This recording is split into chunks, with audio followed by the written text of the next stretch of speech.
started now. Thank you for joining us on our talk today. We're going to be talking about our journey and our process to build better products together. Just to give you a little background about our company, we are called DramaFever. We've been around for about 7-ish years. We started out really small and we've kind of tripled in size rather quickly. Our core product is video streaming media services for Asian and Latino dramas, but since then, over the years, we've kind of grown into something more. So I'm Yash. I'm a software engineer and Android team lead at DramaFever, and I joined about 5.5 years ago. And Jess here will tell you a little bit about herself. I'm Jessica. I'm a designer. I've been doing this for about 10 years or so. But I wasn't known as a product designer. I was building e-commerce sites and working at agencies before, so I have a little bit of a mixed background. Right. So today we hope by looking through our process that we start a conversation on how different people, developers and designers work together, and we want to hear from you. And we're hoping that through this presentation, people have this conversation. So I just want to give a brief overview of how DramaFever builds products. It's pretty standard. We have a product need from our product managers. They create a spec. They come to the team leads, and they kind of talk about timelines of what needs to be done in order to release the product. So let's start at the beginning. So this was the first version of our DramaFever app, and this was before Hollow or material design guidelines or anything.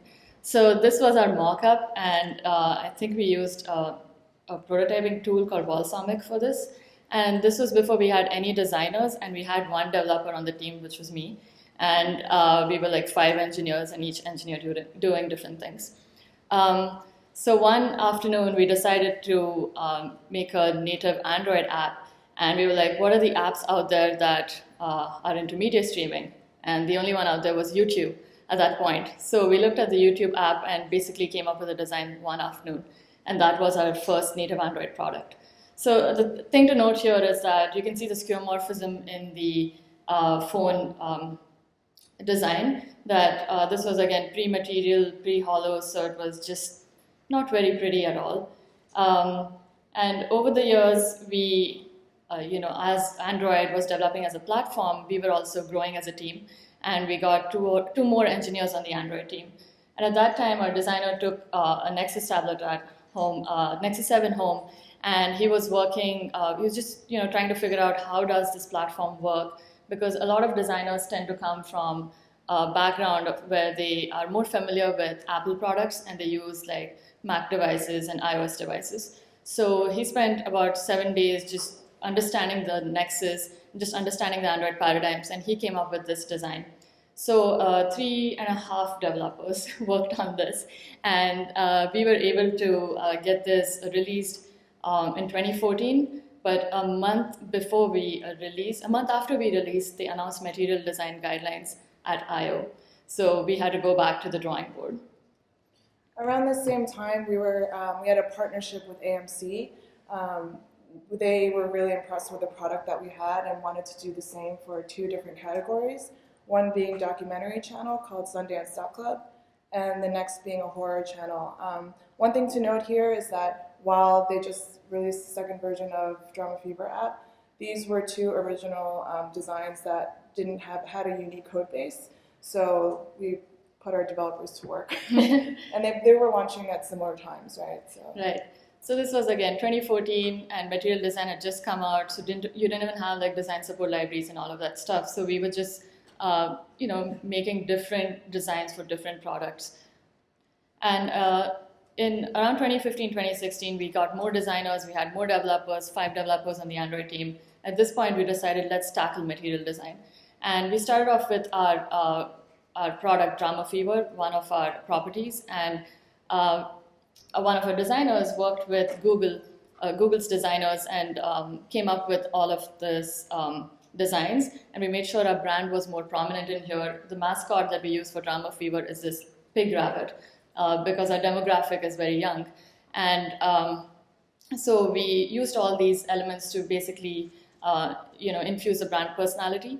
And one thing to note here is that previously we used to have all the, the phone designs were locked in portrait and the tablet designs were locked in landscape. At this point, we wanted to start supporting all orientations, all screen sizes, so we had to start thinking more in breakpoints.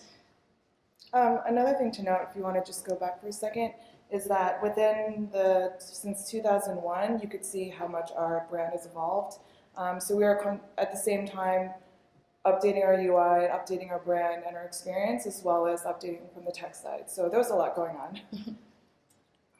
And then around 2016, we became part of the Warner Brothers family, and we were approached to do 2 separate projects.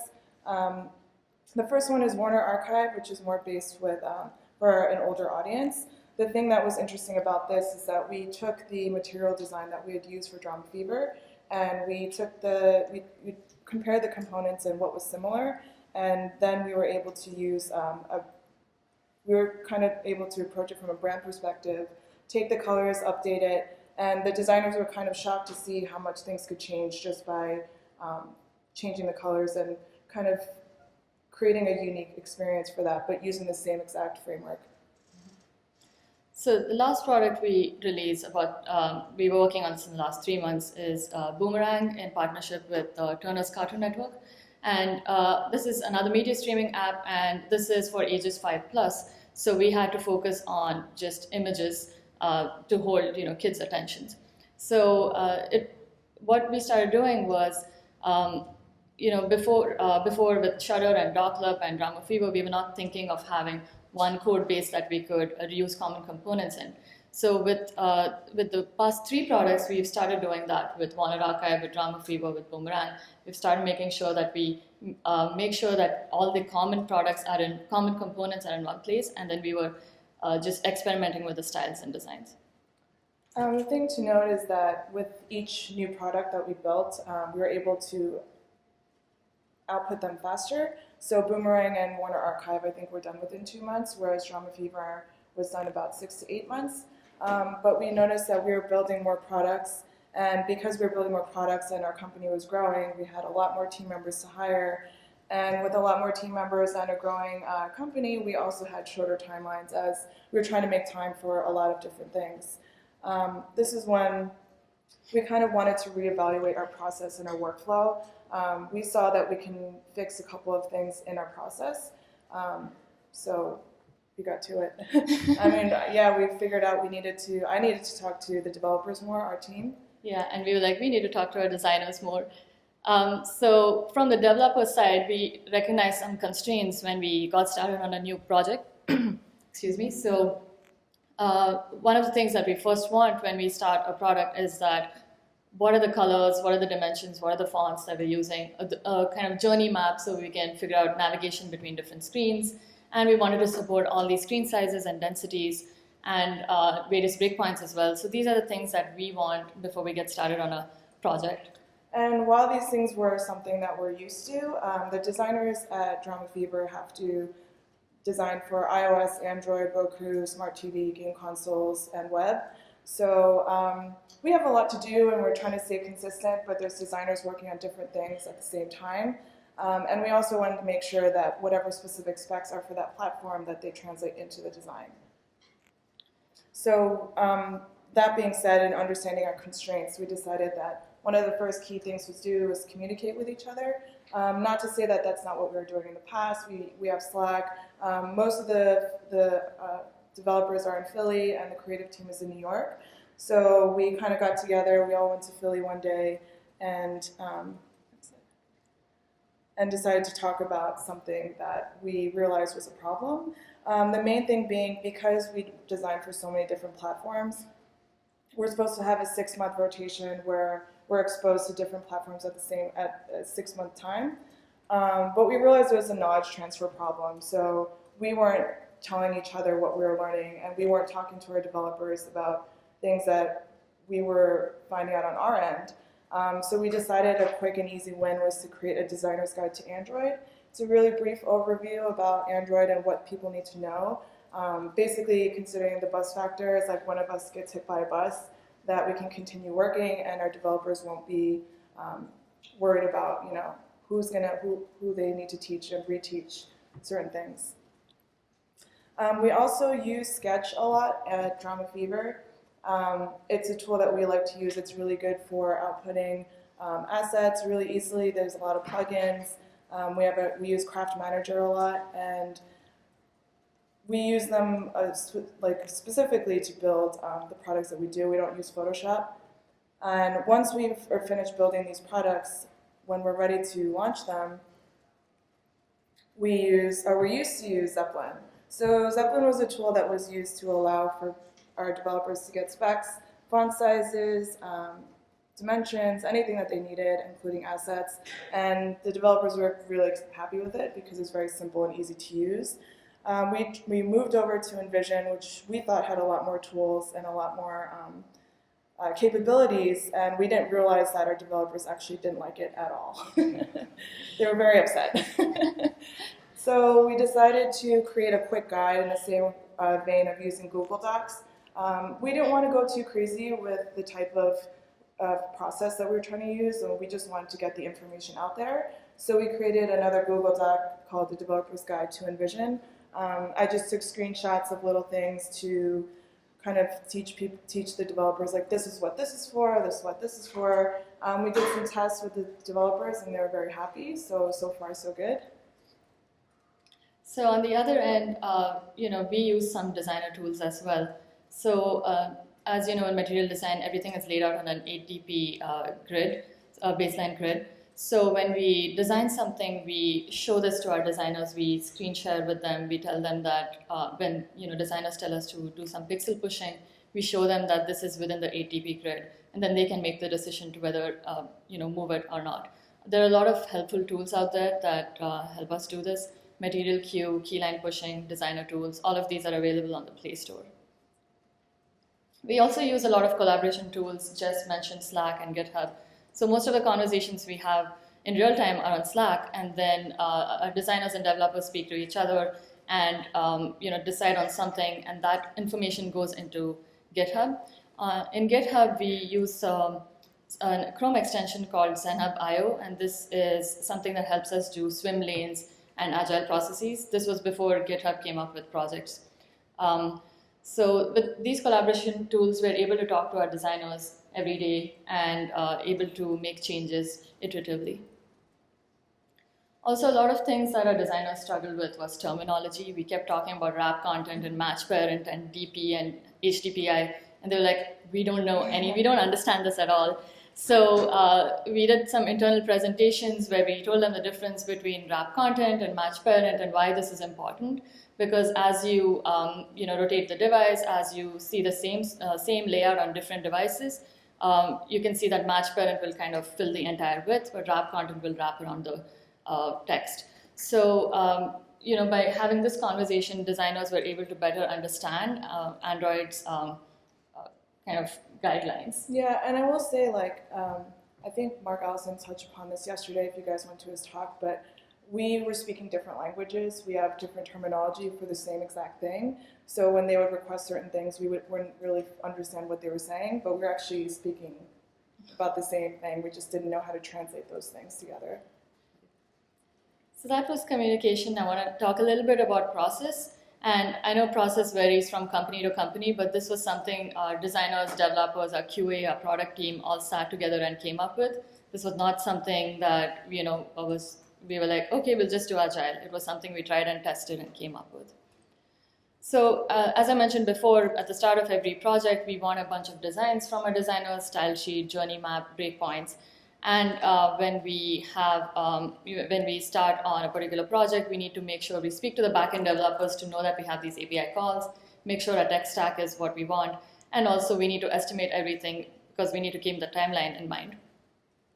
So with that in mind, we wrote this tech handbook, which is identifying all the requirements for a new project. And because we work on a lot of media streaming apps, there's a lot of common components there, for example, the video player.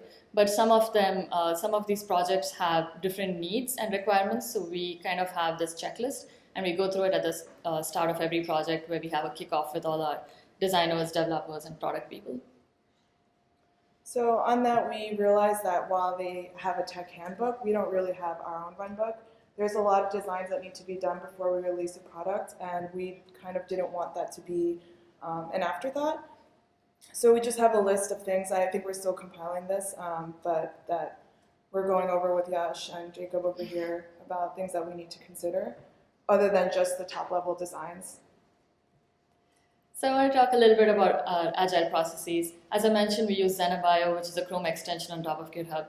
And we usually have, when a new feature comes in from the product and design team, we move it from like the triage phase where we figure out who's working on this, and all the way to ready for dev, in development, and ready for review so that QA can take a look at it. And we also do 2 to 3 week sprints, which means that at the end of every sprint, we have a sprint demo to show our progress so far, so that everyone on the team is aware of where we are and we're not working in a silo. And we also do stand-ups every morning, about 15-20 minutes, where we talk about what we did yesterday, today, and if we have any blockers. And by doing this, we involve our designers and product folks as well, so they are also involved in the process from day one. One of the last things we're going to cover is modularization. And we were very impressed with the speed in which we were able to output the last 2 products. And we realized that that was something that should probably implement across the board and formalize. So we started out with Stylesheets. I mean, this is something we always do anyway, but each designer had their own way of working. And we realized it was a little bit disorienting to have to navigate each designer's different kind of way. So these are actually plugins from Craft Manager. They automate different styles and colors for you. So we're trying to kind of add that into the handoff, so whenever the developers get these, they're able to see, like, I know that the type is going to be here, color is going to be here, and so on. And we're also revisiting how we looked at components. With Warner Archive, we were looking at things from a component level, and we saw the things that we could change and adjust. We want to apply that and formalize a process with that by looking at the different buttons, the icons, and the different rotations. And we're trying to create a more of like a template that designers can work upon rather than building their own. So talking about components, when designers give us something, for example, these buttons in the primary state and press state, we define the style right at the start of a project. So someone on the team goes in and defines the styles. For example, for this payment button here, we define the style as a large button which inherits from the app compile button, and then we can just change the colors and the fonts based on where it's being used in the app. We also created a different page in Sketch called Common Requirements. This is one of those things that's also in the Android Runbook for design. We often overlook a lot of error states, maintenance mode, what happens when things are offline, and we also marked the things that developers will need. Will you need artwork, color, and text? And we always forget these things, and it kind of blocks us from releasing our product. So we kind of wanted to put it in the forefront and make it something we think about before that rather than afterward.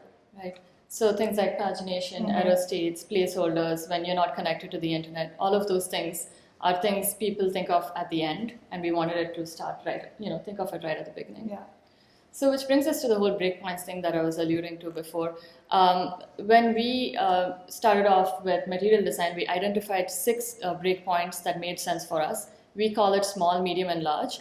The small being portrait and landscape, which is default for phones, and the medium being 720 dp for portrait and landscape for like Nexus 7 and phablets. And then finally 1024, which is again in portrait and landscape for tablets and bigger screen sizes. So as an example, I just want to take you through the DramaFever app where we have the show page, and you can see when it's on a phone, this is what the design looks like. And when you rotate it on landscape, we made sure that the masthead disappears so that people can scroll down and see more information about that show. On the 720 breakpoint, we maintained the same thing as well, but if you look at the thing on the design of the landscape, on the left-hand side and the right-hand side, there's a lot more padding, just because we didn't want the text to take over the entire screen. And with 1024 portrait and landscape, on the portrait side, it's very similar, but we just made sure to add more padding and margins. And with the landscape design, the design is completely different from the layouts that we were using, because it's a tablet and it's in landscape, we have a lot more real estate area, so we can add more information here. So to do this, we basically created two breakpoints, two layouts, one activity series and the other activity series for width 1024. So everything that would satisfy activity series would get the first design. And if it were a landscape, which would be width 1024, it would show the landscape design. And the rest of the things that we're doing, with the dimensions and fonts and everything, we used Android's resource system using dimensions to define margins and paddings based on what the different screen sizes are. And the reason we do this is because the DramaFever is a mature product. It's been out for 5 years, and we have about 10,000 supported devices. And by identifying these 6 breakpoints, we're able to support a range of them. One of the things that Jess was talking about was components on the design side. At the same time, we were doing that on the development side as well, so that we can output things faster. So as I said, there's a common component that we have, which is a video player, and there are many other common components. So all of those moved into modules. So Android Studio gives you a way to do modules. And all the front-end projects like DramaFever, Warner Archive, Boomerang went into their own module, and they were basically using the common module, which had the video player and other things in it. We also use CI/CD, experimented with CircleCI for a while, and then Jenkins. And previous to using modules, we were using library projects where we would put everything in a common project, which we would add as a library project to these other front-end projects. But that really increased our build time. So to reduce that, we moved to a module system. This is something we're still thinking through, and based on, as more properties come up, we will probably rethink this and see if there are more scalable solutions. So some takeaways that we've had from this experience, we were started really small. We grew really, really quickly. We're still going through transitions right now, and there's a lot more products that we're working on that are no longer DramaFever. I think one of the first takeaways that we had is having a willingness to learn. I think both teams identified that there were some ways that we can better our communication. The team's great together, but there's always a gap somewhere, and we were willing to fill those gaps. The other thing was having empathy and patience. As previously mentioned, we speak different languages, and having the patience to know that sometimes you need to take time to talk about it. Sometimes you have to do a screen hero. Sometimes you do a hangout, and it gets in the way of meetings and other things that you have to do. But I think we both realized how much that benefited us so far, and it was 5-10 minute conversations here and there. And also knowing that the processes are going to evolve, just as our company has evolved over the years. Our processes are constantly evolving. I think our team and our company likes to try to always better ourselves, and we want to take away the things that work. And so far, this has been working. Some of the challenges that we face today is how do we update a spec when it's changed? So oftentimes, we have a lot of products going on. We have a lot of different channels. What happens when, and we talk a lot on Slack and GitHub, and how do we kind of streamline those so that we're always on the same page? I can't tell you how many times we're always not on the same page, so we're trying to figure that out still. Something else is how do we add agile processes for designers? We love ZenHub, and we use it all the time. I like having the swim lanes and the little labels for what I need to take care of and look at. But again, in the same way that the spec doesn't get updated, our Invision files don't always match what's the latest, so we're trying to actually implement that. Invision has swim lanes as well, so we're trying to map that into ZenHub, but we also have yet to test it. So yeah, what if you're a small team, right? I mean, this is a problem that we faced as a growing, evolving company, but you have to remember that we were a small team as well. We were just a designer, one developer at that point, and we learned as we grew. So, because we talked about having different languages when we speak to each other, we decided to write a blog post, which you can find at tech.dramafever.com, the first one there, where we talk through all the terminologies and, as I mentioned, match parent, wrap content, all of that stuff, and just helping designers understand Android better.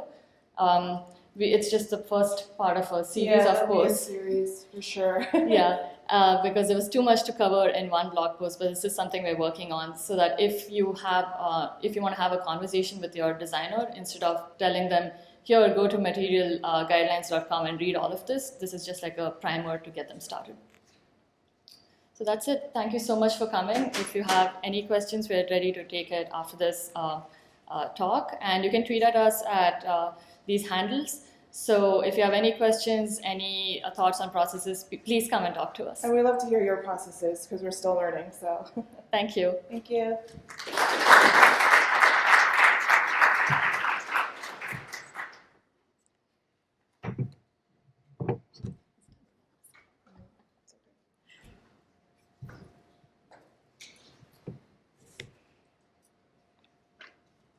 More time for lunch. Yeah. Do you have a question back there? Yeah. So my designer told me that there's like a new feature with Sketch where they like export the sheet or the style in JSON. Do you think that would help with the communication process, or I guess what are your thoughts on that? You can export. What can you do? Sorry, I couldn't hear you. Well, I guess I haven't seen it myself, but he said that you can just export a style into JSON, that I guess it could be whatever you want. Oh, we haven't looked at that yet. Yeah, have we? so the question was, can you export a style into JSON? We haven't looked at that, but I've heard there's a lot of new tools out there that do that. So we've tried Zeppelin and Invision. I think even Simply offers that option. So yeah, we'll look into that. Thank you. In talking about your processes, how do you move from code to design? So the developers finish writing the code, and then they have to move it to design, and then design checks it, and then how does that process work? So generally, think of it as a feature. Like say we want to add Chromecast to our streaming to our apps. So the first thing that happens is our product folks write a spec on it, and then they talk to our designers, they talk to someone on the Android team, and once the spec is written, it goes into the development phase. In the development phase, we're not just like developing in silos, we speak to our designers, and once the designers are happy with what it's going to look like, we implement it. And then it goes through the process where the rest of the team looks at the pull request, reviews it, says it's okay, and it goes to the QA team, and the QA team meanwhile has looked at the spec and written a test case on it. So it goes through this kind of acceptance testing, and after that we go through, depending on the size of the feature, we can do like a Google Play Store alpha or beta rollout, and then stage it on production. So it's not like it just happens in phases. Sometimes we have to stop, go back, and talk to our designers and product folks. Yeah, because that's the whole process. That's what I'm really interested in. Like, how do you talk to the designers while developing? Do you grab them and just say, come sit down with me, or do they sit together and say, hey, does this look good? Come over here. Like, Yeah, one thing we didn't talk about was that we have a remote culture, and we have two offices, one in Philly, one in New York. So the tech office is all in Philly, and the New York office is everything else. So most of the work we do is on Hangouts and Slack and GitHub and Screen We Hero. try to come. And occasionally we go there. It's not too far off, so we go up and down quite often. How much does design knows about the common components that you share across the different products that you have, and that if they change something in one product, it will possibly change on the Yeah, other? the question was how much do the designers know, how much is common in our code base? I don't think we know well enough, to be honest. We have a lot of people that are more iOS savvy or web, or we don't have specific Android designers just yet, which is unfortunate, which is why we have to do better. We're still learning. Yeah, Sure. with the common part, that's something we talk to them about. Like, for example, I said the video player is common. So something like that, it's like if you make a change in the video player, it would affect all of the apps, right? But if it's changing the user interface, that's something we bring up to them. Like in our repositories in GitHub, if we make like a change, we want to make a change in one of the products, we ask, do we want to make this change in other products as well? And if the answer is yes, we do the same. So it's a conversation that we have to have every time. Like, is this a one product thing, or is it all the products? Nitya? Yeah, I was just gonna ask, like, right now it's about building a product pipeline. So if you get disrupted because, say, like, a new device shows up, right? I know they scale the key, but let's say something virtual reality shows up and they're like, okay, you can now take your product and have versions for that. Who leads? That's a hard question because we're trying to figure that out. As you said, we're still a very small team, and it surprises me that when you speak to other Android developers, they're part of a team of 30, and we are a small team, just 5 of us. So we kind of have to do some kind of a context switching between, like, are we going to work on this or are we going to work on that? For example, this is not just all the stuff that I showed you. But it's a matter of like managing all of these things, and we're still figuring it out. So as I said, everything that we're doing is just like trying to figure it out, and we want to know more about how other people are doing it. I was just curious because there's actually one of the interesting talks where you're listening to real people and 3 different perspectives. So was there, just from anecdotally, was there a place where you guys didn't agree? Probably. Many times. Yeah. I'm a stickler for the whole material design 8DP thing, so it has to be a multiple of 8 for me. And sometimes when designers tell me, in case of like typography, this thing needs to be 10 SP, Android Studio does that thing where it says the minimum has to be 12 SP. So that's something that really bothers me, and we usually, I guess, we agreed, we came to a compromise, we ended up using 10 SP.